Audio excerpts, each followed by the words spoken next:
Three, two, one. What is happening, guys? This is Logan Robinson from Here the Spirit, presented to you by NoleGameDay.com. We are here on a fantastic and beautiful 3-0 Wednesday evening here in Tallahassee. Florida State took down the Louisville Cardinals up there on the road in a thrilling victory. Kevin Knowles coming away with the interception to seal off the game, and Florida State is heading into Doak Campbell Stadium at an 8 p.m. kickoff against Boston College, undefeated to start the season with a chance to stay undefeated going into October. Gentlemen, wow.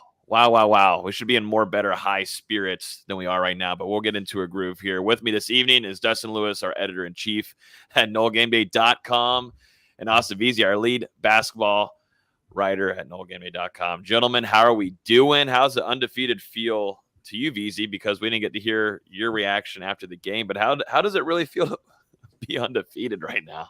It's definitely not what any of us expected, I would think. I think both Dustin and myself had us at 1-2 at this point before the season. Yep. So you got to be, at the very least, pleasantly surprised, even if we've taken our bumps and bruises along the game, especially in Kentucky. But yeah, it's definitely a good feeling. We haven't felt this since 2015, and it definitely feels like it's been since 2015. Yeah, things are on the right path. You're 3-0 through a quarter of the season, and now you're entering a really important stretch here, starting with Boston College. You have 3 of the next 4 games at home, and this could very well decide the conference, if not, the Atlantic Division. So Florida State, obviously this weekend, Boston College, next weekend, Wake Forest, then you travel to North Carolina State, then you play Clemson. So we're going to learn a lot about this team over the next 4 weeks. Yeah, we sure are. That is going to be a fun stretch to cover, but not so fun for that football team because there's some important games coming up. Luckily, Florida State, after having a pretty physical game and guys going down with injuries, which we'll talk about here later in the show, this is a nice game where you can maybe put in some twos pretty early in this game. We'll see some in the starting unit this upcoming weekend. But, there's some guys that got banged up in that Louisville game, and we'll talk some practice notes before we go into the rest of the podcast. Appreciate everybody already hopping on live. If you're on YouTube right now, hit the like button. It will go out to more FSU fans to get them in the chat. Also, if you're on Facebook, hit the share button. Get out there to all your Florida State friends. You can listen to the podcast later on audio version to Google Play, Spotify, also iTunes. It gets shared everywhere through there. So appreciate everybody coming on live and also listening to us on the podcast version. Hope everybody's having a great week. Let's start jumping into things, guys. This team is undefeated. VZ, I know you kind of touched on it a little bit, but what was your takeaways from that game? Because you saw a lot of guys go down. You saw Jordan Travis go down, and that was one of the scariest things that I think Florida State fans, when they saw him hitting that field, you knew it was going to be pretty bad. Man, and then you throw in Tate Rodemaker. What was your thoughts with J-Trav going down, and then what Tate Rodemaker was able to do on the field? I mean, first it starts with Jared Verse going down. That happens, and I'm like, okay, at least they have a little bit of depth there. Then Travis goes down, and I'm like, damn, this is about to be ugly. I started getting the Photoshops ready of the picture we took before the LSU game, and I was ready to start trolling. But Tate Rodemaker made some impressive throws. I mean, the 69-yarder to Johnny Wilson, basically in his own end zone, was an impressive throw. You really can't beat around the bush on that. And the guy stepped up and won. We've seen this team find ways to lose games the past couple of years. They find a way to win one in a tough environment at Louisville on a Friday night. I was impressed. I was really, really impressed that they found a way to just dig down deep and get out of there with the win and hopefully get some rest going into Boston College.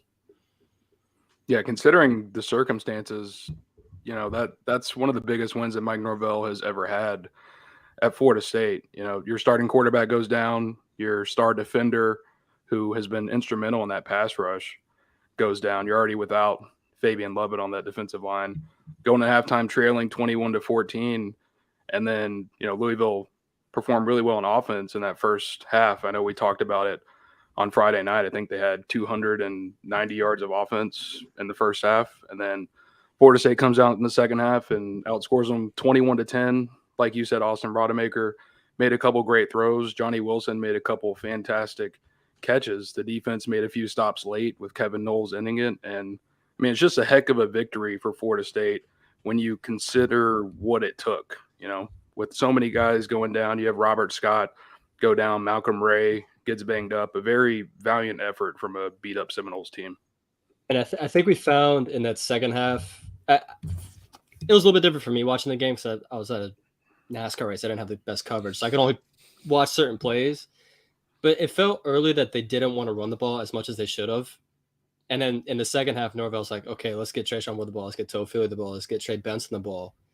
And they were phenomenal. I mean, especially Benson and Ward, who Benson averaged 7 yards a carry. Ward averaged 12 yards a carry. They need to get those guys the ball a lot, especially this week. If Travis doesn't play, those guys have to get the ball. Rodemaker only completed 6 passes.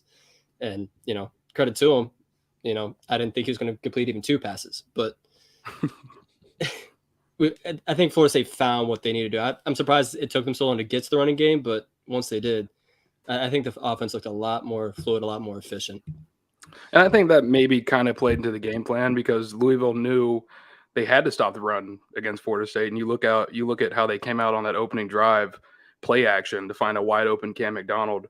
They get down to the 3-yard line, play action, wide open Preston Daniel for his first career touchdown. So Florida State was taking advantage of Louisville cheating up, putting multiple defenders in the box. And, I mean, they won out on a lot of those scenarios. But I do agree, if Jordan Travis is unable to play this weekend because of the injury he suffered against Louisville, the game plan is certainly going to change a little bit so that they can, put Rodemaker in a position for success. He might not be able to run the exact same offense that Jordan Travis is able to do, but there's still some things that he's able to do well, and we saw that on Friday night in the second half. It was definitely impressive to see him to do that on the road, and I feel like that's something that we've always seen the physical attributes. Like Coach Norvell said, he's one of the most athletic players on the team, but it's always been to me a mental game for him, and getting out there and scraping that all away and breaking that ice may have been the big turning curve for Rodemaker. He's been in this system for long, and that's what Coach Atkins said. He's been here for this many amount of years, and he should know this system very well. Like, this should be comfortable for him to try it out, but for him to do that on the road, it's not as easy for any kind of quarterback going out there, a starting quarterback, to go out there and perform the way that he did, coming back and getting Florida State down the field and scoring and giving them the lead. Like VZ said, that was a great throw going to Johnny Wilson. It seems like those two connect very well, those two tall guys. And that was a nice throw to Johnny Wilson, too, up above. And then you also had a big-time catch from Malik McLean. I think we're overlooking that. But, wow, what a gorgeous catch. And then coming down, dragging those feet in, coming backwards. That's something we've seen from Malik McLean last year. And, him being able to do that on the road was a nice touch. Going to the negative parts, it almost looked like Florida State's defense wasn't there to play for a majority of that game. And that's something that I hope doesn't continue. We don't have to have a big conversation about that in a couple of weeks, which might end up hurting them. But Florida State's got to find a fix there. And I understand Malik Cunningham, he can be a threat absolutely with his legs. And there was multiple times where you had Kalen DeLoach almost come away with it just an inch further. He comes away and tackles Malik Cunningham. But, man, I didn't look like there was any kind of defense out there under Adam Fuller on Friday night, and that was worrisome to me because, man, Florida State had to get down there and score or it was just going to be a shootout. And I don't know, that defense and the interior defensive line was a complete disappointment to me. I got to say that I was expecting more out of Jared Jackson. I was completely wrong on that. I don't know what happened there, but it goes to show, man, Fabian Lovett, wow, he carries that interior defensive line. I understand Robert Cooper's been here this many years, but he gets double teamed quite a bit, and that's his job. Boom, you take that away, but someone on the other side's got to take advantage of the one-on-one then if you're getting it, and that was just really disappointing to see that interior defensive line get worked by Louisville's not so fantastic guards in the middle. It was a poor performance. There were some missed assignments, as Norvell said, and Coach Fuller. There was some miscommunication between defenders. And, you saw it in that first half. Louisville didn't have their starting running back. They didn't have their second string running back. And they were still, along with Cunningham, just doing whatever they wanted to on the ground against Florida State. Like you said, the interior defensive line was getting pushed out of the way.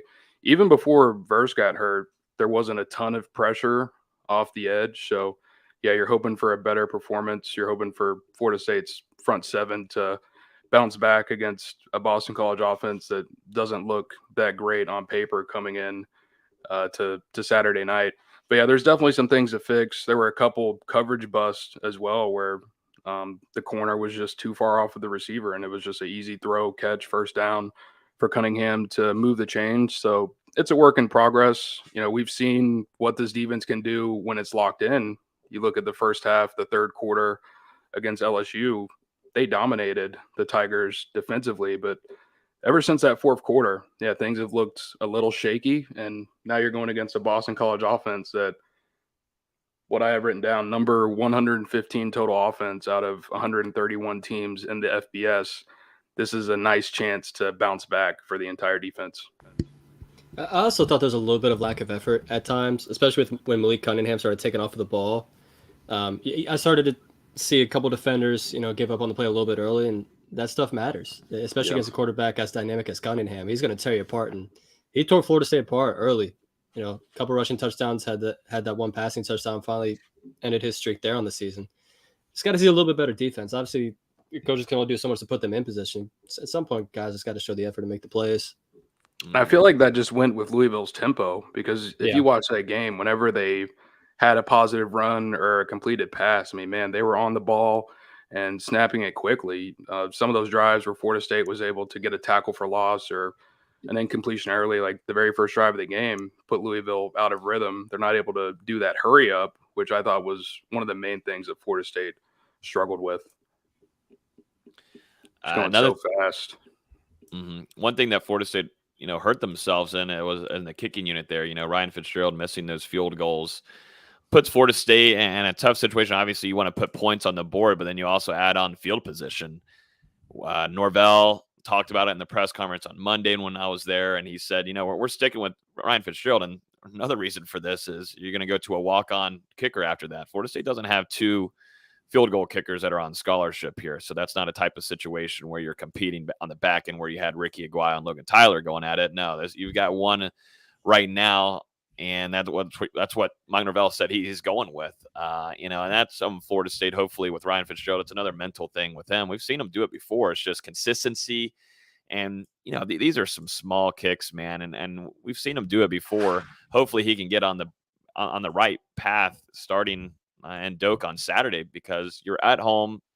You've done this before. You've kicked at Doak. It's a night game. The home side is on your advantage. You would like to see him get back into a groove, because Florida State could have added on 6 more points in that game. He's so bad right now. It makes no sense. It really doesn't make sense how he's playing right now. He was pretty highly touted coming out of high school as far as kickers go. And he's been so disappointing this season. I haven't had this feeling as a Florida State fan that a kicker's just going to miss every single kick. I have no confidence whatsoever. I think he has the longest field goal so far this year of like 25 yards or something ridiculous like that. At some point, he's just got to step up and make the kicks. Yeah, it's tough, right? Because we've seen, like you said, Logan, we've seen Fitzgerald do in the past. He was 10 of 13 last year. He hit a game winner against Syracuse, and I believe after that he only missed one field goal the rest of the season. Was perfect against Duquesne, but then comes out against LSU. Opening kickoff goes out of bounds. He comes in for the field goal attempt in the first quarter, pushes it, knocks the next kickoff out of bounds. And it just feels like he's been in a little bit of a mental rut ever since then. I don't think we can question physically what Ryan Fitzgerald can do, because we've seen it. He hit a 50-something yard field goal last year. He performed in the clutch to make a game-winning field goal. He's got the ability to perform, but I feel like a lot of it, when these kickers begin to struggle, it's just mental, and they begin to second-guess themselves. And, Norvell on Monday, I feel like he's trying to instill some confidence in his kicker and just say, hey, we know it's been tough for you the first 3 games of the season, but there's still 9 left, and you have a chance to turn it around and still do some really big things for Florida State before the end of the year. So we'll see if that happens, but I will say Fitzgerald in practice this week compared to last week, much better. Yesterday when we were out there, he was 4 for 4 in the special teams portion where it was live action. He was kicking against the defense. And then today he was 3 of 4 with the only miss coming past 40 yards. So 7 of 8 from what we got to see in practice this week. We'll see if it translates onto the field on Saturday night. Going to need it. You make a good point about Norvell, because I've seen it as a Vikings fan, how a coach can just belittle his kicker and demean them in every way possible. Like we saw that with Daniel Carlson, and it really messed with his psyche. And then he gets cut, goes to a different team, and he's great. So it is really a mental thing with these kickers. And hopefully Norvell and Fitzgerald get it figured out, because he needs it. And that's what special teams coordinator John Papucha said on Monday as well. He said it's our job to build these kids up, not tear them down. So that's what they're trying to do with Fitz. He struggled, but they know that he can do it, and they're trying to build him back up to that point. So we'll see if it pays off for Florida State, because with the schedule coming up for the Seminoles, there's definitely going to be some close games. It could very well come down to a kick at some point, and they're going to need their best there from that position. Yeah, there's definitely going to be game. There always is, and there's going to be a game on this schedule this year where Florida State is going to have to rely on Ryan Fitzgerald to make a kick, and hopefully the mental is all straightened up. Coach Pap said that he was immediately going into a workout once they landed back in Tallahassee, very early in the morning, and the kid's working, and I understand talent there, the legs there. It's just all a mental thing. So we'll see if he bounces back on Saturday. Anything else from the Louisville game, guys? Florida State won that game 35-31. I think the biggest thing for me, we talked about it, couldn't really say it live, tried to keep it PG, but the best way of saying this, team grew up. I thought that was one of the most impressive wins, just for how the amount of injuries that they went through, and you're losing your quarterback. I mean, we talked about it all throughout this offseason, man. If Jordan Travis goes down, what are they going to do? What's going to happen? You got a true fresh with A.J. Duffy that hasn't seen more than a couple snaps against Duquesne. And you've got Tate Rodemaker, where you look back the last couple of seasons, has just looked freaked out being out there on the football field in a game-type scenario. Tate Rodemaker start off slow. He bounces back and ends up driving down the field and doing his thing, and guys stepping up when they need to be. This was a really impressive win by both Coach Norvell and the players staying determined. And like Coach Norvell said in that press conference, he loved the way that they looked during the halftime. There was a sense of urgency, and that kind of seems to be the theme of this team this season: urgency, and just have that kind of energy, even with your QB1, one of your biggest leaders, if not the biggest leader on the team, going down like that. To have that kind of mental state going out of the tunnel, going into the second half, is something we haven't seen from this Florida State team in years. It just shows the culture change that Norvell has made since he got to Tallahassee. 2 years ago, this team went to Louisville and got pounded. And I mean, under Willie Taggart at the end, they weren't able to respond to adversity over the last 2 years. There's been some times where they got into tough situations and then they collapsed mentally, and it led to losses. And this, rather than fall apart, I thought you saw the team really come together as a whole. And, from the offense to the defense, special teams struggled there a little bit with the kicking situation. They came together to get that win over Louisville. And yeah, they grew up. That's a big win for the team mentally. It shows that they can step up and they can win when the game is on the line. I think that's only going to help Florida State moving forward. And they stayed disciplined. We talked about going in the game. They only had 6 penalties compared to Louisville's 11. I mean, that's a huge difference in a game like that on the road, staying disciplined. Credit to the team for growing up. I wish Florida State was a little bit better in the red zone. They're just 4 of 7. That was another thing we talked about going in. But, a win is a win. And on a lighter note, shout out Jarvis Brownlee for letting us win that game, allowing 2 touchdown catches. You did say it. Now you're in the intro. You're in the intro of the pod last week, VZ, saying that if I was Norvell or doing the play calling, I would have a wide receiver targeted going straight after Jarvis Brownlee, and they had that happen twice. Granted, I don't know why they're putting Brownlee on Johnny Wilson. I mean, that's what, an 8-inch height difference.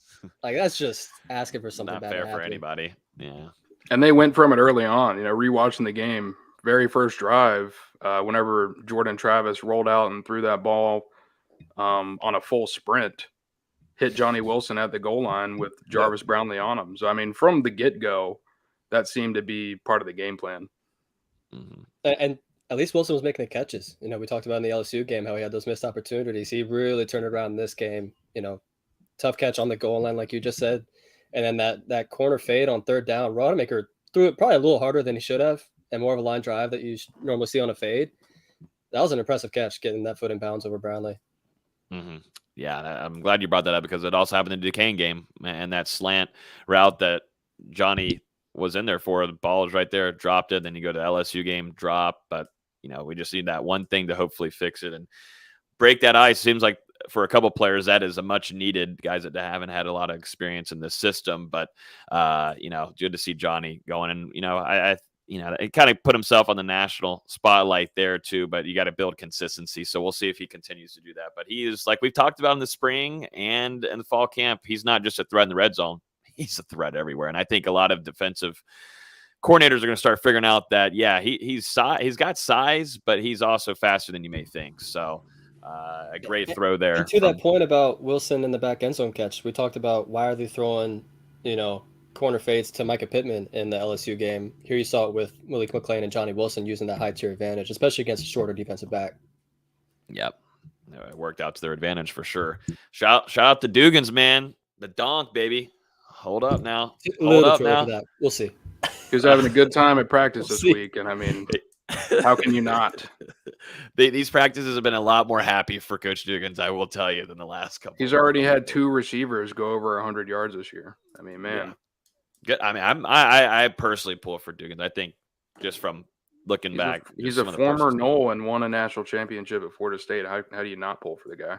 There's a lot of even other things that family stuff. I feel for that guy. So I'm just happy that he's finding success in that unit, is doing good. And the thing is, there still could be some guys coming back to add in some juice there. Some that we haven't talked about a lot, that we haven't been able to talk, that no one's seen on the field yet, that might be hitting it sooner rather than later. We'll see. Just got to go through a couple more practices and see what happens. But speaking of practice, let's either jump into that or let's do Blake Nicholson. I think Blake Nicholson should come first after Florida State had a good night last night on the recruiting trail. D-Lou, you were covering this recruitment all throughout the summer heavily, definitely whenever the Nicholson family made it onto campus and stayed for almost, it felt like a whole week. We got to see them coming to practices. Seemed like they were enjoying themselves. You also had Derek Ray, Florida State's general manager, one of the newest additions that Mike Norvell added, an off-the-field coaching or off-the-field staff hire that seemed to be a pretty good hire from Norvell. Florida State lands 4-star linebacker Blake Nicholson on Tuesday night, the number 11th ranked linebacker in the 2023 class per 247 Sports. Florida State gets a West Coast Nole now into the mix in that class. D-Lou, you felt like this one was coming for a little while now. I felt the optimism from you talking to you the last couple of weeks. How do you feel about this pickup and now, just building outside of that in that 2023 class? As you said, been waiting on this one for quite some time, ever since late July, whenever Blake Nicholson and his family took an unofficial visit, a multi-day unofficial visit to Florida State on their own dime. And, coming out of that trip, it seemed like things were very positive for the Seminoles.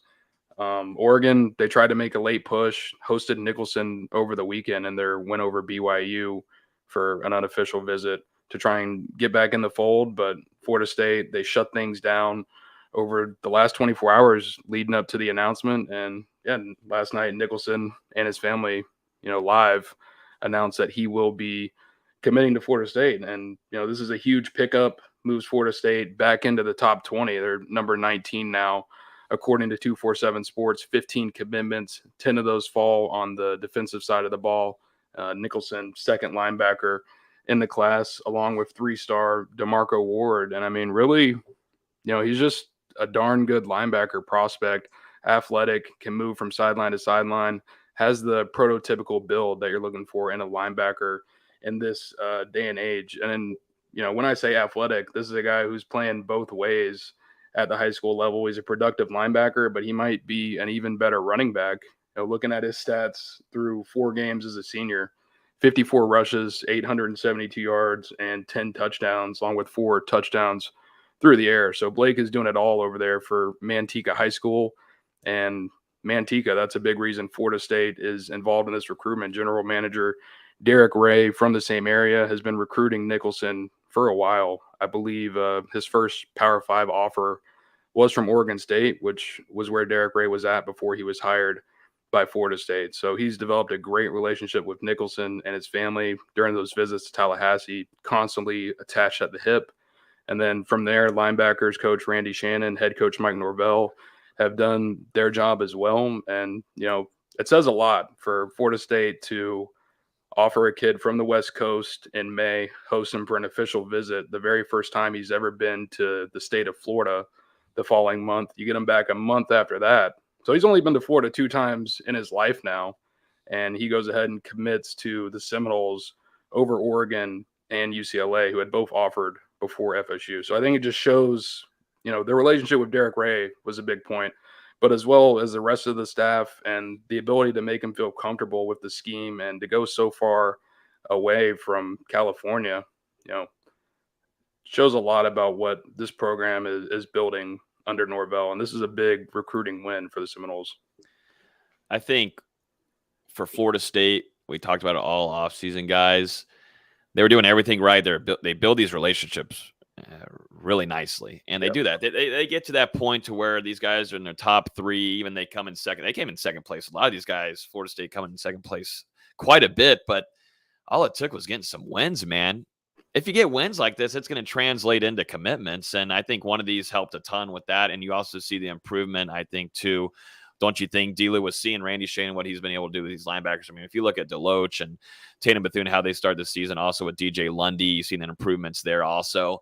You see that, you add it on with wins, and you have the relationships there. That those 3 things start adding up, and kind of made a pretty easy decision, I think, for Blake to go. I mean, it had to be a lot of reasons in order to go from over there. You stay on the West Coast, or you're going to go all the way down here to Tallahassee on the other side of the country and come play. And you got to have a lot of trust there. And I think there's a lot of trust between Derek Ray, Florida State's general manager, like you talked about, Dustin Lewis, and with Norvell, and believing and trusting in that process and what they're trying to build here in Tallahassee. But it wins, man. Wins. It's going to help you in a lot of ways. We'll talk about another target here in a minute, but wins.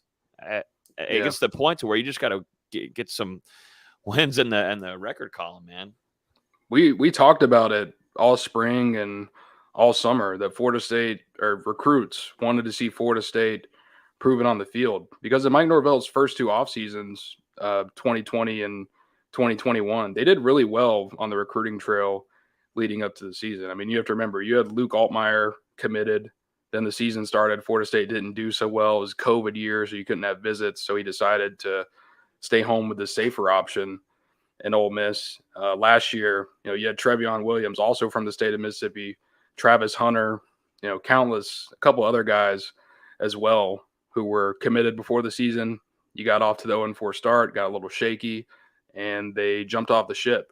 Well, this time you come out 3-0, and the top targets, Blake Nicholson, Hakeem Williams, DJ Chester, some other guys in that 2023 class.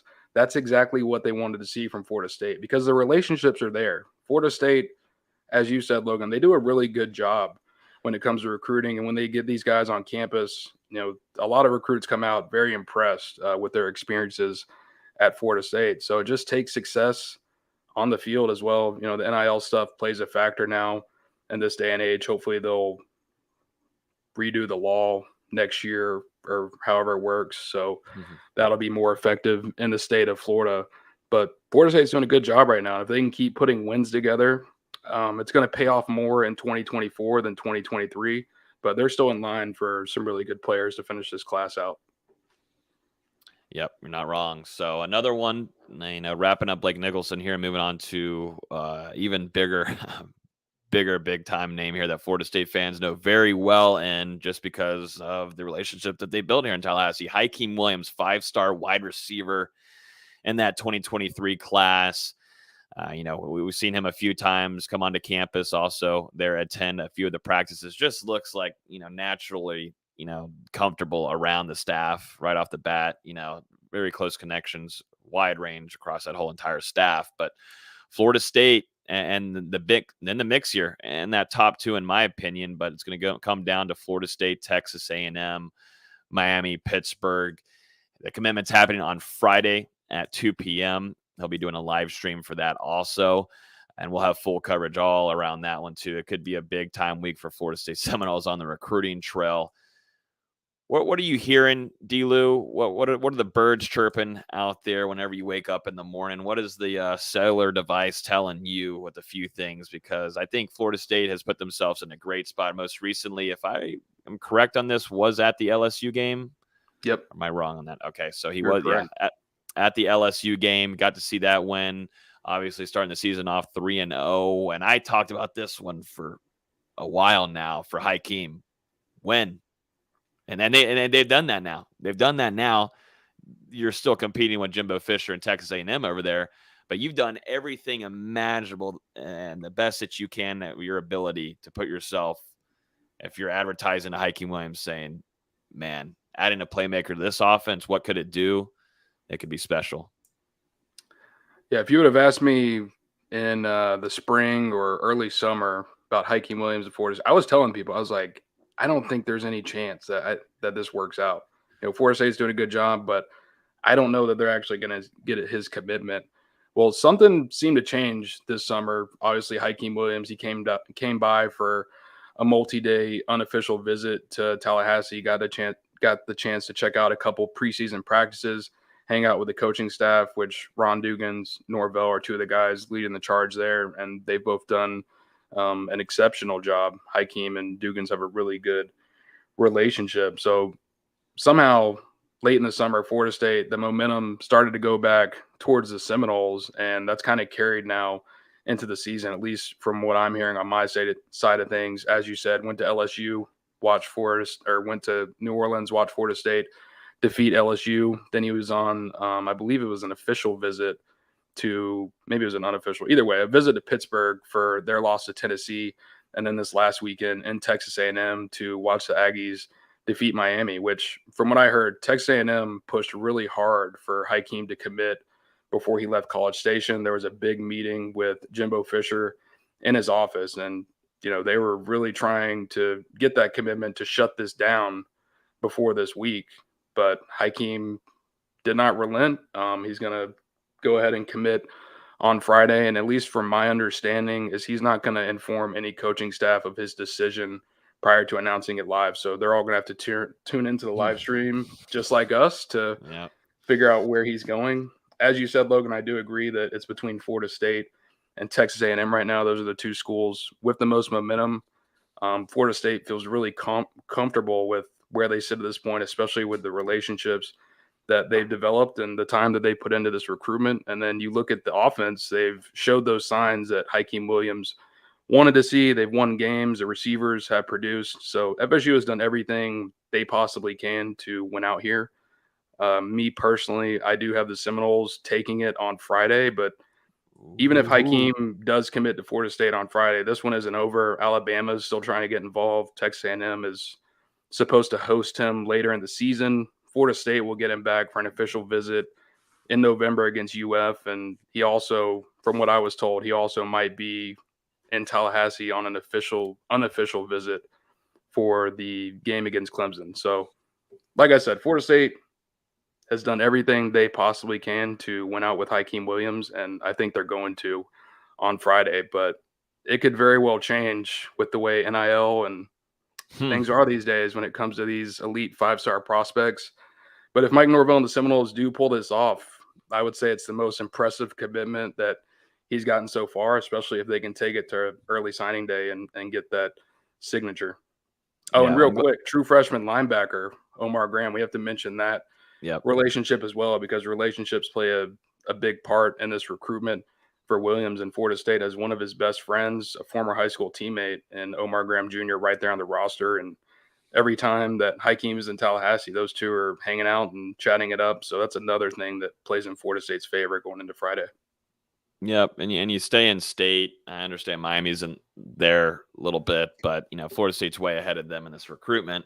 But you stay in state and you're close with the family, and it's a little bit different than maybe traveling over to Texas A&M. But then again, when you see the money that probably Jimbo and those guys over there are willing to offer, you kind of start forgetting that thing. It gets a little foggy about how far away you're going to be from home. So, I think Florida State's in a good spot here. Dustin's always got the scoop there, has a really good scoop on this recruitment. So we'll keep you guys fully updated on that.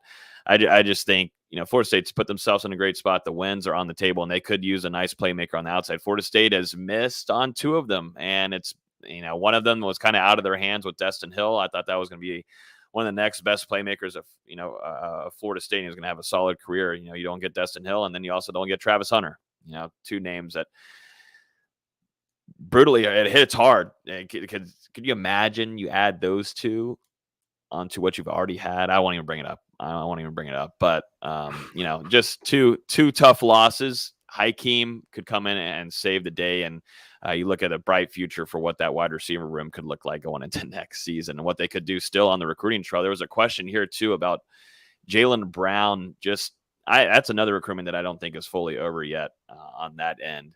He also got to see Florida State beat LSU over there in New Orleans. But there was a comment on here about, if Hakeem Williams ends up committing to Florida State, does this do anything for Jaylen Brown's recruitment in FSU? Because I believe Brown was planning on doing another visit to FSU sometime this season. Or was I hearing different things? Yeah, I don't know the exact plan on that, but he was at FSU for an unofficial visit in late July. I believe he was at Texas A&M last weekend. So even though he's committed to LSU, he's still looking around a little bit, and it wouldn't surprise me at all with the relationship Florida State has there with not only Brown, but also his family as well, for FSU to get an official visit at some point. But we'll just have to see how it shakes out. Talent wants to play with talent. So if Florida State is able to get Hakeem into the fold, we'll just have to play it by ear and see how things work out. And, if he's willing to be a big time recruiter for Florida State, which I'm assuming he is when, you look at the kids' personality, but talent wants to play with talent. So Florida State adds Hakeem Williams. There's going to be a couple people that take notice of that for sure. Yep, you're not wrong. Talent likes to play with talent, and once you start bringing in these cats that are that of those ratings, and definitely, if depends on the quarterback situation too, and what the future of Jordan Travis will be. I mean, if he keeps playing like this, there's some opportunities outside of college, but I'm still of the thinking that Jordan Travis needs to have another year. I understand that you could have a nice improvement here in the passing game, et cetera, but I still think J Trav has another season here unless something goes wild. He's had a nice start to the season, but to take it to the league is a little bit different in my opinion. So we'll see what ends up happening for Florida State. Mike Norvell and Ron Dugan's on Friday. That will happen at 2:00. We'll have full on coverage for that one. So make sure you guys keep an eye out. We'll probably have a video and everything going on here on the YouTube channel, across Facebook and everything. So make sure you keep your eyes out on that one. Make sure you clear your schedule on Friday afternoon after lunch for Hakeem Williams' commitment.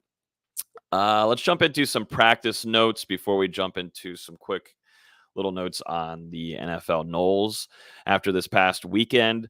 One thing that I've noticed, and we talked about it at practice this week, D-Lou, the sense of urgency and the hard coaching has kind of hit a different tier almost. And it's done this week by week, but primarily this week, there's some coaches that are in the players' ears, and it feels a lot like fall camp almost. And it's definitely been the bar has been raised, and that's exactly what you would like to see from a team that is starting off 3-0. None of these players have seen anything like this before. Maybe in high school, yeah, but not on the college level here in Tallahassee. For them to start this, how do you keep that rolling? I think Mike Norvell has pressed it quite a bit onto this team that there's no slowing down here. They haven't played their best game yet, and it might take a little while before they do that. But once they start getting some things clicking, this team has a chance to be special, definitely in the ACC. What were your thoughts from practice this week and overall? Because, Tate Rodemaker, after having that performance on Louisville, he's going to get a lot more reps this week with hindering, Jordan Travis is going to be available on Saturday night. Like you said, I thought the energy was where you want it to be.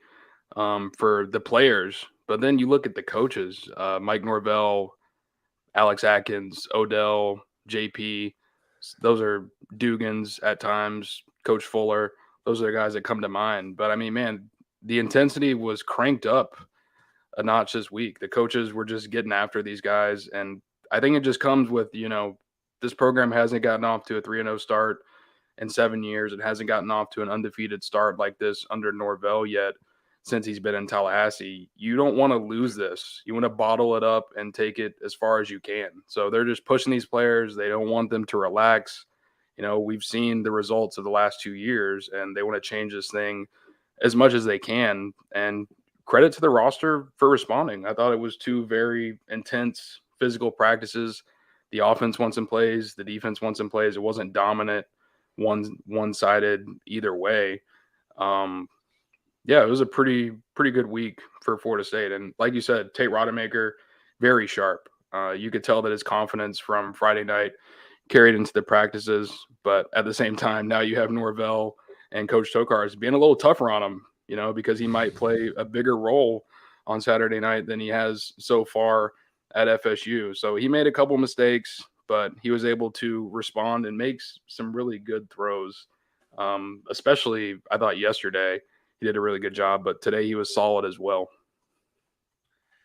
Got to see Jordan Travis out there today also, going through the motions and practicing and throwing, who looked very sharp too. I mean, Jordan Travis connecting very well deep, a lot with Malik McLean too. You also had Pittman in the mix, but I thought there was a lot of chemistry between Malik McLean and also Johnny Wilson today. Those two put on a good show throughout the practice, and the energy, like you said, Mike Norvell talked about it today. He said Tuesday's practice was one of the most fastest, most explosive, practices. They get numbers. So the guys are wearing this chest monitor type thing that is tracking how their speed is, the heart rate, all that kind of stuff. And he said Tuesday's practice was the fastest that they've had since fall camp and going into game week preparations to start off the season, which I think is, that kind of stuff doesn't get talked about enough. But damn,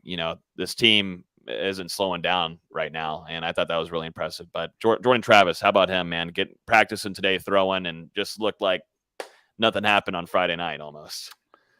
He was excellent, man. I mean, I was telling you during practice and after, I thought it was one of Jordan's best days of the entire season so far. Going through these game week practices dating back to the preseason, he was just really sharp today. Whenever Jordan was in, there weren't very many balls that weren't in the right spots or very many that hit the ground. He was making a lot of plays. You noted Malik McLean. There was one in one-on-ones where he just threw a dart and just hit Ontario Wilson in the back of the end zone. Ontario was able to drag a foot and fell into like the field goal net and got tangled up, and Norvell and Dugans ran over there celebrating and like we're pulling him out of the net. So I thought that was funny. But yeah, Travis looked really good. And I think his best throw of the day, he rolled out of the pocket and threw one right in a perfect spot over the shoulder to, I believe it was Ontario Wilson again in the end zone. Actually, Micah Pittman. Let me reverse that. Perfect ball over the shoulder to Micah Pittman in the end zone while rolling out of the pocket. So very good day for Jordan Travis. We'll see how things are leading up to Saturday night. I'm interested to see how the coaching staff goes with it, because if Jordan is able to go, do you want to play him in this game where you're already heavily favored against a team who, we'll talk about it, we'll go more into detail later on, but a team who hasn't done very good on offense? They have an average defense. Do you risk Travis, or do you try and save him for Wake Forest next weekend? It's a tough predicament. Norvell said today, or was it yesterday, that if Travis can go, then he's going to play in the game, but will that actually happen? Mm-hmm. Yeah, and I've got a pretty strong opinion on this. If Jordan Travis isn't 100%, even if he's at 90%, you saw what you got out of Tate Rodemaker, and you'll take that. He's able to go on the road and play, and we'll see if he can do that again if he does end up playing on Saturday night. But for me, I'd like to see it where, if I'm a fan, I'd rather let Jordan Travis get as much rest as he can, because you got a big time matchup in the ACC coming up next weekend, which is probably going to be a nighttime, prime time, potential ABC ESPN matchup. You don't want to, put Jordan Travis out there if you don't have to. I'd like to see Tate Rodemaker out there. And if things start going for some reason wildly backwards and you're putting yourself in a tough spot, then yeah, you can throw in Jordan Travis. But I don't want it to be or if I'm a fan, I wouldn't want to see, if JT's not fully 100%, you throw him out there, something ends up happening, and then you're not you're not able to have Jordan Travis for multiple weeks, or that injury just gets worse. And so that's not how, at least from a fan's point of view, I would want that to happen. And so I think Mike Norvell, smart coach, we got to see JT practice today, but if he's not fully 100%, I don't see Norvell putting him out there. And I think Norvell has been pleased from what he saw with Rodemaker on the Louisville game. And like we've said and reported this week, how Tate Rodemaker has composed of himself during practices. He's looked sharp, he's made plays, and he's been able to go against the defense and come away with some plays on Tuesday and Wednesdays. So I don't know. You play it safe for Jordan Travis as much as possible, in my opinion. I think it's one of those that if Wake Forest or NC State or Clemson was this weekend, I think you would play Travis. But Boston College isn't as strong as an opponent, as we'll get to here in a little bit. I think it's going to be one of those where Travis is available if he's needed, but you're going to try and win the game with Tate Rodemaker instead. Yeah. I'm right there. I'm right there with you. No reason to trot him out there and risk an injury that could be, I don't even want to say it, but it could worsen. So you want to have him fully healthy, ready to go, which it seems like the rehab and from what happened on Friday night has gotten better. And just to give him a whole another week would be great on that front. So we'll see. We'll see. We'll see how it goes. Me and you will get out there early and grab those binoculars. That's right. We'll get the binoculars, man. I wish we could go down there on the field back in the good old days, but we're going to be up there and we're going to get the binoculars out. So, but yeah, we'll keep an eye on that quarterback room. I want to jump into some NFL Knowles here before we get into a quick little Boston College preview and score predictions. We didn't get to do it last week, but we're going to talk some week 2 NFL Knowles. Jalen Ramsey bounced back after a pretty rough game to start off the season in week 1, but came away with a game-sealing interception on Sunday. It was Atlanta. Worth mentioning there. I know Jalen was very hype after the game, and as he should be. That's you're still facing NFL-type talent, but it is Atlanta. I just got to point that out that they almost blew that game, but Jalen Ramsey saved the day for Los Angeles, and that got that game winning interception. And then Brian Burns absolutely went off. I mean, he's kind of just going off of what he did last year for Charlotte, for the Charlotte Panthers. But wow, it was Charlotte Panthers, Carolina Panthers, my bad. I was like, why am I saying Charlotte?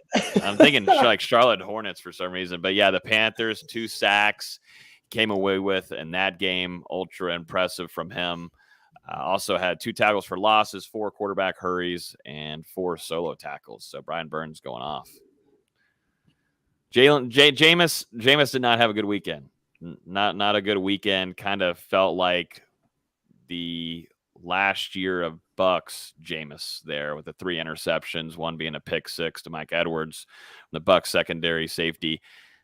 That for some reason, both teams, that was one of the most ugliest games to watch until the fight happened. Like, it was not fun to cover whatsoever, but I don't know what happened with Jameis, and things just got, like he said today in the presser, he got impatient, and sure enough, that's what he did back there with the Buccaneers, and hopefully that can be fixed, and it will. I mean, it's just little things like that he's got to go in and fix. It was tough. My fantasy football team name is Jameis Winston's ACL, and Jameis Winston is my starting quarterback, obviously, and he didn't have the best performance on Sunday, but credit to Cooper Kupp for helping us pull out a victory. And we got to talk about Derwin. I mean, body slamming Travis Kelce.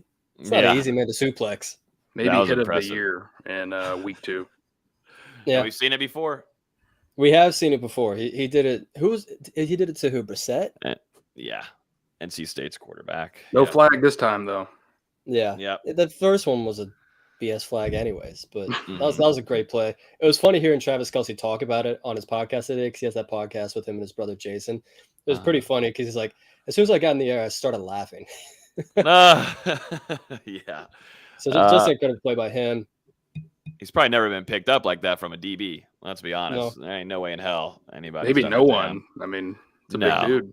We've known. I mean, whenever Derwin James came in, I think as a sophomore, the dude was benching like 405. Maybe as a freshman, he was benching 405. Like Derwin James, it was freshman. I think it was freshman year. Like freak athlete type of strength, man. Like that's Derwin James. Like we said, we've seen it happen with Jacoby Brissett, but for that to happen against one of, if not the best tight end in the game right now on the NFL side of things, to pick up Travis Kelce and plant him into the ground. And that ball, I wish it was a fumble, but that ball popped out. It was just like picture perfect. Just and didn't Asante get it? boom. I think Asante was the one that ended up with the ball too. I think so. And I think he also dropped an interception, man. Asante puts himself in the perfect spots for interceptions. He did that last year and has having a good start to the season also. He did it 2 weeks ago. He had one in the first game. Mm-hmm. Yeah, so Zont going off for the Rams. One thing I want to mention here, hilarious story. I read more on it tonight. I did not know this happened, but former Nole 2013 national champion Bobby Hart over here punching coaches. What in the world is going on here? Bobby Hart getting a little pop there. It was on. Do we have a video? It was on Tuesday. He's suspended for a game. I don't think I'll try to look for a video when we move on. But yeah, Bobby Hart suspended for one game. I was surprised to find out he was still in the league, honestly. He he had hangs no around, idea. man. Did he punch his own coach? No, he punched a Titans coach, if I'm correct. Yeah. Punched a Titans coach. The league announced Hart's suspension in a memo that includes a letter from the NFL vice president. He sought out an unnamed Titans player near the tunnel following Buffalo's 41-7 win on Monday night. Hart then swung at the Titans player and instead struck an unnamed Titans coach in the head. So there we go. Sounds about right. Bobby Hart's back, baby. Goodness. I'm telling you, man. I think it was accidental type thing. Maybe. I don't know. The act of the punch wasn't accidental. Who it landed on was accidental. Yeah. Oh, absolutely. It was just a bad punch. So bad luck, man. You got to get back in the box. Wondering why is Bobby Hart pursuing them after they won 41-7? Like, just go home. The game was over in the first half. He's a backup. He played maybe 10 snaps? Like, I think he might have started for that game. I don't know. I'd have to look. I don't feel like looking. I don't keep up with Bobby Hart's stats. I'll be honest, guys. Yeah. I did not do that. But good for him being in the league. I mean, I got to give him props. Being in the league for this long. For a while. Yeah. You know whose stats I don't want to talk about right now? Dalvin Cook's. Because the Vikings suck again. Let's go. Okay. Next. After week 1, they suck again. Who's next? Yeah, who's next? You don't want to talk about that? Nope. As long as we don't have to talk about my Steelers, and all right, that works out for me because I didn't even want to watch that on Sunday. Dude, you're lucky that we had to cover the Bucs game, and I didn't know that the Steelers lost until like not Monday. Just lost. They lost to the Patriots. The Patriots are bad this year. Let's be real. They're bad this year. Oh no, yeah, we lost to a bad team. Yeah, 2 bad teams playing. It just was ugly, very ugly. Can we go back to Jameis real quick and mention that he does have 4 fractures in his back? So yeah, that is worth mentioning. Who was it that reported it? Jay Glazer. I saw that tweet from Jay Glazer. I'm like, shouldn't he be paralyzed right now? Like, take him to the hospital. Like, why are you playing football? Yeah, how are you out there? What is going on? And there was a couple times where he scrambled, and I was just sitting there like, no, please, no. No. Jameis. Exactly. Don't take that hit, please. Don't do it. Not worth it. Today's not the day. Like, yeah, that's Devin a White. tough injury to play through, and I mean, that's what's play through. That's a tough injury to live with. I mean, I'll be honest. I hurt my back coughing a couple weeks ago, and I was limping around the house for about a week. So I can't imagine if I had 4 back fractures. Yeah, I heard that at practice, VZ. He said, my back is killing me. I said, oh, no, what'd you do while you were lifting? He said, no, I was coughing, and I heard it. It's only funny because in high school I slipped a disc in my backside. Whoa! Listen, man. No. We're skipping over. No. Dustin, put the camera. Whoa! What did you just say? Disc. No. DISC. Disc. No. No.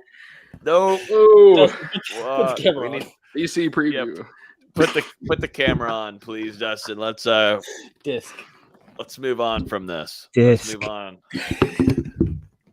All potential sponsors out there, you did not hear what VZ just said slipped into him. All right, let's move on to this Boston College preview as quickly as possible. Maybe we need to move on from NFL Knowles and not do this anymore. We're bringing up Bobby Hart's punching people. Jameis has broken back playing. Like, what is happening? What is Dalvin Cook? Bad time for a flub. Woo, that very bad time to time. mispronounce a word. Yeah, very bad. Very bad. Yes. All right, let's move on here. Let's move on here real quick and finish this off. Keys to victory for Florida State versus Boston College will be facing at 8 p.m. on the ACC Network. We got a late night one in Doak Campbell, almost a sold-out crowd. We'll see if Florida State fans end up doing it. I know the student section already sold out today. Should be a pretty packed stadium for what could be Tate Rodemaker's first start at quarterback. No, Second. He played against Jack's. No, he started the Miami game. Come on, Logan, you can do it. Jack Or State. did he just play the Miami game? He just played Jacksonville. Jack State. State. Jack State. Yeah, there you go. 2020. That's right. There you go. I mean, but like against a good opponent. Oh, it's Boston College. But anyways, Tate Rodemaker is going to be trotting out there, probably trotting out there on the field. I don't know. Depends on what Mike Norvell wants to do. But what are you thinking going into this game? I know a lot of us aren't too scared. I know, Dustin, you were already talking about Boston College like a week ago or maybe 2 weeks ago about how horrid they were. And do you still feel the same? I kind of feel even better because when you look at Boston College's offense, normally you think of a team that has a really big offensive line, very strong up front, who can run the ball and be physical. Not this year. It's a little bit different for BC. They're replacing all 5 starters on the offensive line from 2021. Their best player, and lost his name, Christian Mahogany, was out for the season before it even began. And then they had 2 guys get banged up against Virginia Tech, and starting left tackle Ozzie Trapilio and offensive lineman starting right tackle Kevin Klein, who is now out for the season. So they're dealing with some injuries up front. Trapilio has done a little bit in practice this week, according to Jeff Hafley, but they're unsure if he's going to play. And if he's unable to play, Boston College will be starting a redshirt freshman, former preferred walk-on at left tackle in Nick Thomas. So like we were saying earlier in the show, this is a chance for Florida State's front 4 and the linebackers to respond against a team that has really struggled to do anything on the ground. Boston College, first 2 games against Rutgers and Virginia Tech, they had 33 yards on the ground total. That is 16.5 yards a game. Yikes. Last week they had 111 yards on the ground against Maine, which brought their team average up to a whopping 1.7 on the season. They're starting running back and Pat Garwo. He's rushed 41 times in 3 games. He's averaging 1.9 yards a carry. And he had a 30-yard run last week to end the game. So imagine where his average was at before that. Boston College, 87 carries, 144 yards, 3 touchdowns, 1.7 yard average per carry on the season. Treshaun Ward and Trey Benson combined in 3 games, 67 carries, 492 yards, and 3 touchdowns. So when I say that Boston College is really bad on offense, I'm not kidding. And the struggles on the offensive line have limited their passing attack as well. Jerkovich is completing less than 60% of his passes. Zay Flowers has made a couple plays, but he's averaging, I think, about 12 or 13 yards a reception. So you're not feeling really positive about the Eagles on offense coming into this game. It's a pretty hapless offense. I honestly feel kind of bad for Zay Flowers because he's a really good player. And now he's stuck in an offense where against Virginia Tech, they had an offensive lineman with a pass grade of 6, according to Pro Football Focus. Not 66. Who was that? It was their right guard. I forget the name off the top of my head, but it was the right guard. That's Dwayne Alec. Yeah. That's honestly impressive to have a grade that bad. To me, where this is going to come down to is going to be on Florida State's offense. You know, we talked about how Florida State found success last week running the football. That's the one thing Boston College was pretty good at these last couple of weeks is defending the run. According to PFF, they had a run defense grade above 90 both games. You know, they're only allowing, I think, 140 yards per game or so around there. You know, if you can control the trenches a little bit, find some running lanes, this really shouldn't be a game, but you never know. Yeah, it shouldn't. It shouldn't be a game going into the 4th quarter, in my opinion. Maybe not even the 3rd, but Florida State, you know, is going to have a battle there. And I think the biggest thing they're going to rely on is that running game. If they can get Trey Benson going along with Treshaun Ward. And I think with Benson, he's kind of had slower starts to games. And going back to the LSU game, Treshaun Ward was the running back that just was on fire there. He just knew what to do and was able to get north, where Trey Benson go east to west. He's not easy to tackle, but eventually go north with it and then maybe try to not allow them to tackle you. He's one of the best in the country with defending those tackles. I think the run game here is going to be big for FSU, and it's going to come down to run blocking for Florida State. If they can come down there and do that, and with that interior offensive line, which you're bringing back, that interior offensive line from last week, you feel good, like you can find some success there on the ground. And it's going to be a little bit more different of an offense if Tate Rodemaker is out there. You're not going to have a guy with Jordan Travis where he also brings in that threat of the run game there as being a dual threat quarterback. This defense, Boston College, preparing enough for Tate Rodemaker, knows that, hey, they might give a chance to Rodemaker to stay in that pocket and look downfield, which he did against Louisville. That's something worth mentioning for the Boston College defensive side for that offense on Saturday night. Yeah, and along with the rushing attack, I think converting on third down, both sides, is going to be huge, because when you look at Florida State, that's one thing they've done extremely well in crucial situations against LSU. They made some big third down conversions, and same thing against Louisville. So right now you're sitting 15th in the country, 53.7% conversion percentage on third down for FSU. And you look over at the BC side on offense, only 33.3%. So I think whichever team wins third down, and the turnover battle as well, both these teams sit at a margin of 0. So Florida State, they've turned it over 5 times. They've forced 5 turnovers. BC, they've turned it over 4 times. They've forced 4 turnovers.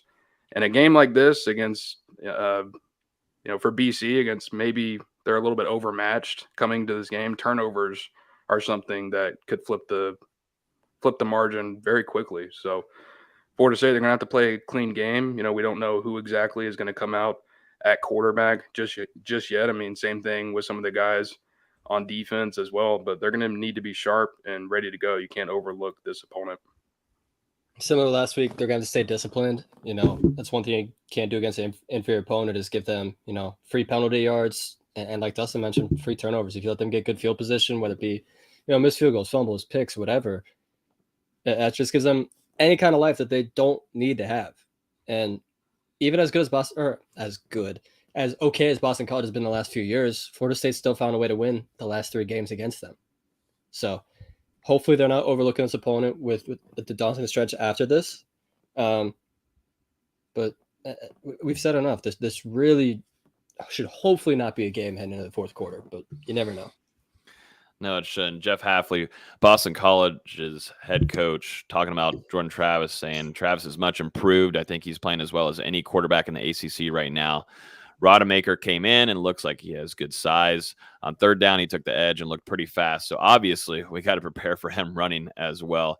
He has maybe the strongest arm that I've seen so far this year on tape, just watching him throw the ball and release it. So some praise there to Tate Rodemaker. Who knew in the week 4 here we'd have these opposing head coaches giving some love to Tate Rodemaker? 2022 is a wild ride right now, and it's a good one for FSU fans. Happy that the wins are on there, but man, what's some crazy storylines going into week 4 for Florida State when Rodemaker's getting this praise, and it's definitely he deserved it after that performance. That's what makes it fun to watch, to cover. You never know what's going to happen. Who would think that Florida State would be 3-0? They beat LSU by 1 point, and they had a comeback, a touchdown comeback with their backup quarterback on the road.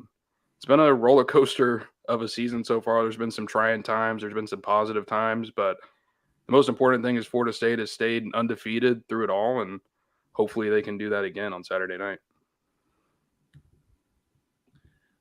I don't know how to say this guy's last name, and I feel like I'm just going to rip it all apart. But yeah. Do you want to give it a shot? Boston College's defensive end. You want me to go? You want me to go ahead here and embarrass myself? He had a good quote here. Aziraku. I don't know. Boston College's defensive end. He talked about heading into Campbell this upcoming weekend, getting to hear the war chant. He said, I definitely am looking forward to hearing that chant. I've been hearing it since I was a kid watching college football, so I'll definitely be using that to my advantage. Florida State, like I said earlier, is hoping to sell out the stadium. I said, we know they're going to do the chant. We know how rowdy it gets down here. Junior linebacker Cam Arnold said, our biggest thing is just to quiet the noise and go down there and execute. So they're preparing once again. We've heard a couple of the other teams across the country talk about Doak, and it's funny just to hear some of these players from opposing teams talk highly of, War Chant and, the FSU fan base bringing in, because whenever you've got an undefeated team in Tallahassee like this, fans start coming out of the woods a little bit, and they start coming in, and I'm expecting a pretty rowdy, fun Saturday night. Definitely if, you add on a little Hakeem Williams as a commitment there, I think it should be a pretty fun weekend in Tallahassee for FSU fans.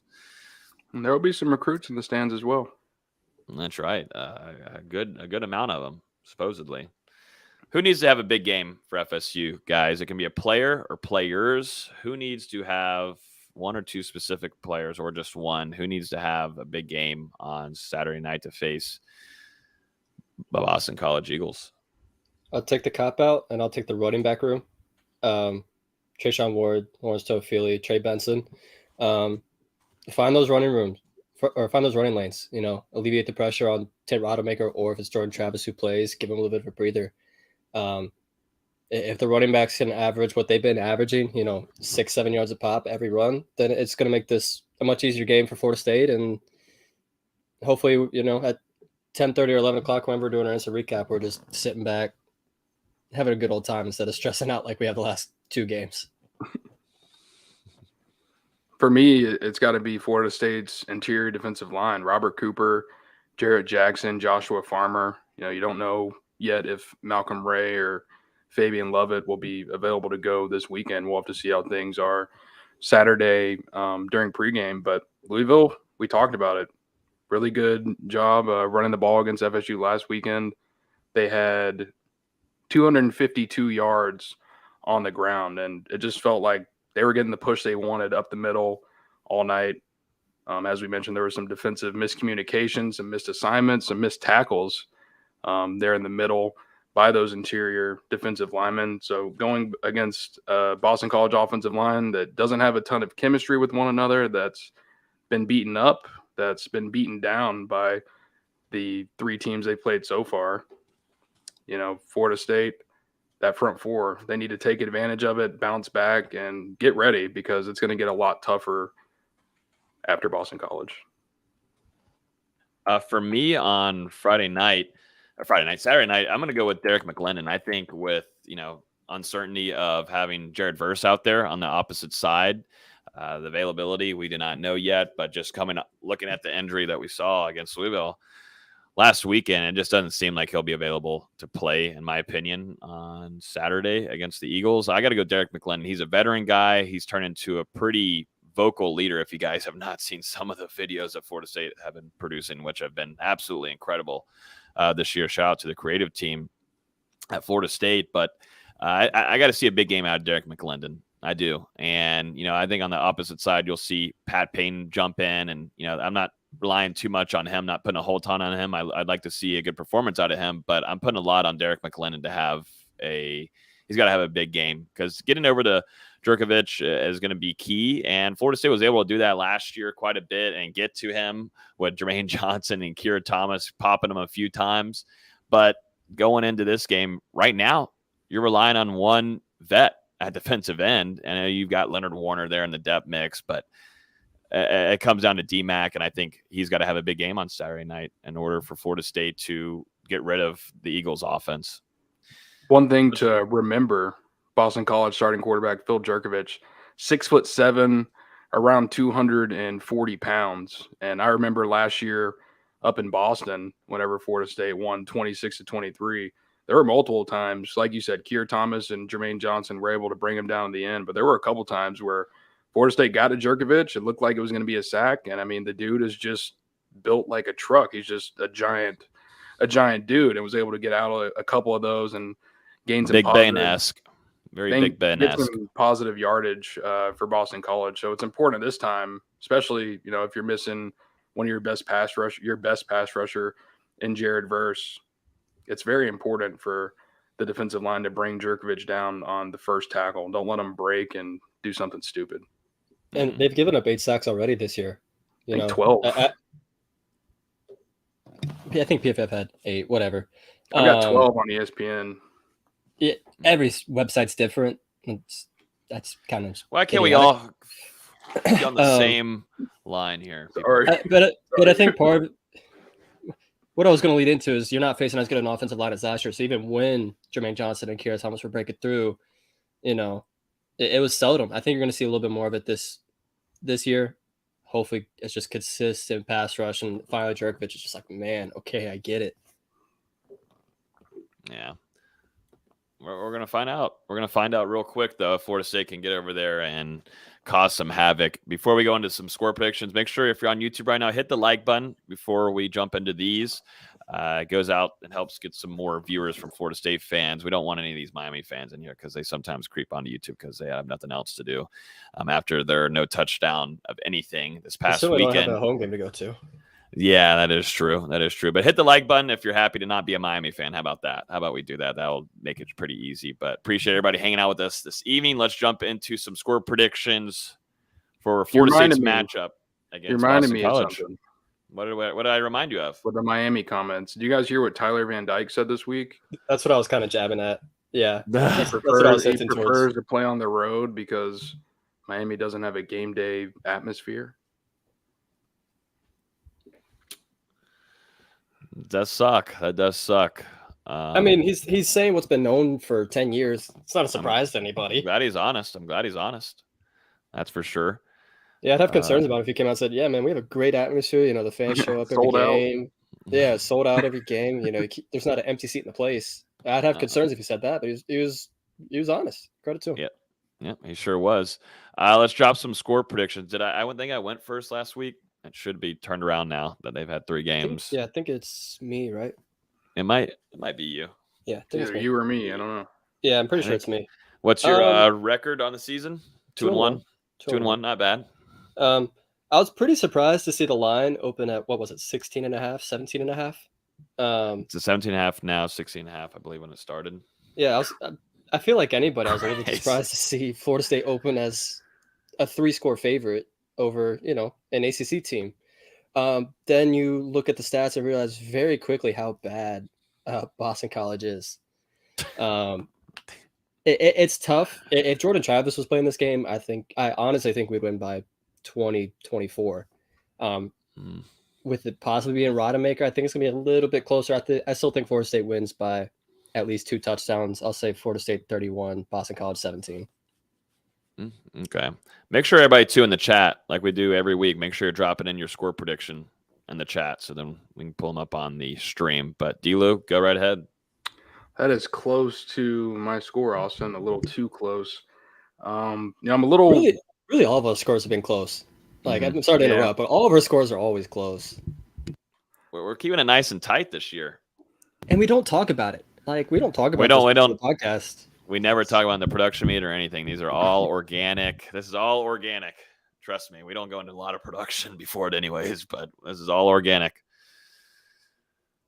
I feel like Boston College is coming into this one a little overmatched. The Eagles aren't up to par of what they've been the last couple of years while Hafley is trying to get that program turned around, and the offensive line injuries have just decimated what they want to do up front. So as I've said multiple times, this is a chance for Florida State to respond on defense as well as to advance to 4-0, gain a top 25 ranking, and gain a little bit more momentum before you play a darn good Wake Forest team next weekend. But, you know, the injury is a little uncertain with some guys that are going to be available for Florida State on Saturday. I think that could cause some issues at some points of the game. So I think this one turns out to be a little bit uglier than people anticipated, but I'm going to go Florida State 28, Boston College 17. Okay, I like that. I'm right there with you, Dilo. I think it's going to be a little choppy. I don't think it's going to be the prettiest thing ever, but I also don't think Florida State's going to be in a situation where in the fourth quarter where it's going to be like how it was in Louisville, like where it's close. I don't think that's going to be the case, but I think there's going to be some mistakes here and there just because, like you said, there's going to be some guys that haven't played or at least started and don't have a whole lot of experience. They're going to have to be relied on a lot more with snaps. and PT this upcoming Saturday night. So I think it might be a little bit more choppy and uglier, but Florida State's going to take care of business. Florida State's going to win this game 34-17, in my opinion. So we're all kind of in that same range there. It seems like the chat is too. I just got to see one thing from Adam Fuller, man. That defense has got to play better. Yeah, that's the thing. Like you would think if Virginia Tech can hold them to 10 points, Florida State should be able to do something similar, but we got to see it. Mm-hmm. At some point with all this talent, you just got to go perform. Yeah, you do. Luckily, you won't have to spy Malik Cunningham. You want to have a linebacker going around east and west, having to keep an eye on him. From what the start of the season, Kalen DeLoach and Tatum Bethune have been really nice in that linebacker unit, and you can utilize them to your advantage there in the run game and stopping BC. And then if you can get your DNs working, you take care of the offense, and that's all you need to do. And we've seen the success at Florida State. Mike Norvell as a full-on play caller now for Florida State, what he can do dialing up some things. And these first drives that Florida State and Mike Norvell have put together have been really impressive. So shout out to Coach Norvell with the play calling. And real quick, I've seen quite a fefew comments about, Boston College always keeps it close. The last 3 games between these two schools have been close. 26-23 last year, 38-31 the year before, 22-20 the year before that. Once you get past that, Boston College smoked us 35-3 in the Jimbo year. That was 45-7, 14-0. You had that weird field goal in the rain game at home, 20-17. 48-34 the national championship year, 51-7, 38-7. I get what the last couple of years have been, but it's not always like this. I promise you. No, I'm expecting a fun crowd, a fun Doak. The weather has been fantastic the last 2 weeks, and it's going to look even more beautiful too on Saturday night when Florida State takes the field to potentially go 4-0 to start the season before heading into October, which, like I said earlier in the show, not a lot of us at all were expecting this to be the case, but a really nice start for Florida State. Also on the recruiting trail, landing 4-star linebacker Blake Nicholson, 5-star wide receiver, major Florida State target. We talked playmakers all day long. Hakeem Williams commits on Friday at 2 p.m. We'll have full coverage on that between Florida State, Texas A&M, Miami, Pittsburgh. Who does it end up being? We'll find out on Friday. As always, you can listen to the podcast on iTunes, Google Play, Spotify, YouTube. If you're on YouTube right now, before you leave, we definitely appreciate it if you hit that like button. We're almost at 100 likes, so if you could help us do that, we would definitely appreciate it. We'll have an instant reaction podcast, most likely from inside of Doak Campbell Stadium right after the game for a little 15-minute quick thoughts on our reaction from FSU's game against the Eagles. So keep an eye out for that late on Saturday night. And, yeah, we appreciate everybody hanging out with us. Everybody, have a great weekend. Safe travels to Tallahassee if you're making the trip, and enjoy Doak Campbell Stadium. See you guys, and we'll talk to you guys on Wednesday night at 8 p.m. Eastern. Peace. It was disc.